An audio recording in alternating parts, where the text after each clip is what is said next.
요즘 장을 보러 마트에 가면 괜히 카트부터 무거워진 느낌이 듭니다. 예전엔 별 생각 없이 집던 물건들이 이제는 가격표를 한 번 더 보게 만들죠. 특히 계란입니다. 아침에 하나, 저녁에 하나, 가장 흔하게 먹는 식재료인데 요즘은 계란값 또 올랐네라는 말이 자연스럽게 나옵니다. 그리고 계란만의 이야기가 아닙니다. 이번에는 쌀값까지 들썩이고 있다는 소식이 나왔습니다. 설 명절을 앞두고 밥상에 오르는 기본 식재료들 가격이 하나둘씩 오르고 있는 상황. 오늘 영상에서는 계란값 급등이라는 이야기부터 왜 쌀값까지 영향을 받고 있는지, 그리고 정부는 지금 어떤 대응을 하고 있는지 차분하게 정리해 보겠습니다. 이 뉴스가 중요한 이유는 단순합니다. 이건 숫자 이야기가 아니라 우리 집 식탁 이야기이기 때문입니다. 최근 계란 가격은 소비자들이 체감할 정도로 빠르게 올랐습니다. 통계에 따르면 계란 30개 한 판 가격이 작년보다 14% 넘게 오른 것으로 나타났습니다. 사실 10% 이상 오르면 체감은 그보다 훨씬 크게 느껴집니다. 왜냐하면 계란은 대체하기가 쉽지 않은 식재료이기 때문이죠. 라면에도 들어가고 볶음밥에도 들어가고 아이들 반찬에도 빠지지 않습니다. 그래서 사람들 사이에서는 에그플레이션이라는 말까지 나오고 있습니다. 계란, 그러니까 에그에 물가 상승을 뜻하는 인플레이션을 붙인 말입니다. 그만큼 계란 가격 상승이 일상에 미치는 영향이 크다는 뜻입니다. 그런데 여기서 끝이 아닙니다. 쌀값 이야기까지 함께 나오기 시작했습니다. 밥값이 오른다는 건 외식이든 집밥이든 모두에게 영향을 준다는 의미입니다. 그래서 오늘 이 영상을 끝까지 보시면 지금 물가 상황이 왜 이렇게 흘러가고 있는지 적어도 흐름만큼은 정리해서 가져가실 수 있을 겁니다. 그렇다면 가장 먼저 계란값은 왜 이렇게 오른 걸까요? 기사에서 가장 먼저 언급되는 이유는 조류 인플루엔자입니다. 겨울철이 되면 조류 인플루엔자가 반복적으로 발생하는데 이번 겨울에도 상황이 좋지 않았습니다. 조류 인플루엔자가 확산되면 산란계, 그러니까 알을 낳는 닭의 수가 줄어들게 됩니다. 닭이 줄면 자연스럽게 계란 생산량도 줄어듭니다. 여기에 겨울철 특성상 산란율 자체도 떨어집니다. 날씨가 추워지면 닭의 활동량이 줄고 그만큼 알을 낳는 양도 줄어드는 겁니다. 결국 계란은 덜 나오는데 사람들이 먹는 양은 크게 줄지 않습니다.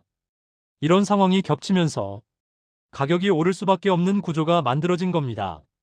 정부도 이 상황을 그냥 두고 보지는 않았습니다. 농림축산식품부는 계란 수급 안정을 위해 미국산 신선 계란을 시범적으로 수입하기로 했습니다. 물량은 약 224만 개 정도입니다. 수입 계란이라고 하면 걱정부터 하시는 분들도 계실 텐데 이번 조치는 가격 안정을 위한 한시적인 대응입니다. 국내에서 부족한 물량을 일시적으로 보완해서 시장 가격이 급등하지 않도록 막겠다는 취지입니다. 물론 이 물량 하나로 계란값이 갑자기 뚝 떨어지지는 않습니다. 하지만 시장에 계란이 부족하지 않다는 신호를 주는 효과는 있습니다. 가격이라는 게 실제 물량뿐만 아니라 심리에도 영향을 받기 때문입니다. 정부는 이와 함께 산란계 농가 지원과 수급 상황을 계속 점검하겠다고 밝혔습니다. 여기까지가 계란 이야기입니다. 그런데 기사에서는 여기서 한 걸음 더 나아갑니다. 바로 쌀값 이야기입니다. 쌀은 우리 식탁의 중심이죠. 그래서 쌀값 변동은 계란보다 더 넓은 영향을 미칩니다. 최근 20kg 기준 쌀값은 62,000원대를 기록했습니다. 작년과 비교하면 18% 이상 오른 수치입니다. 이 정도면 체감상 많이 올랐다고 느낄 수밖에 없습니다.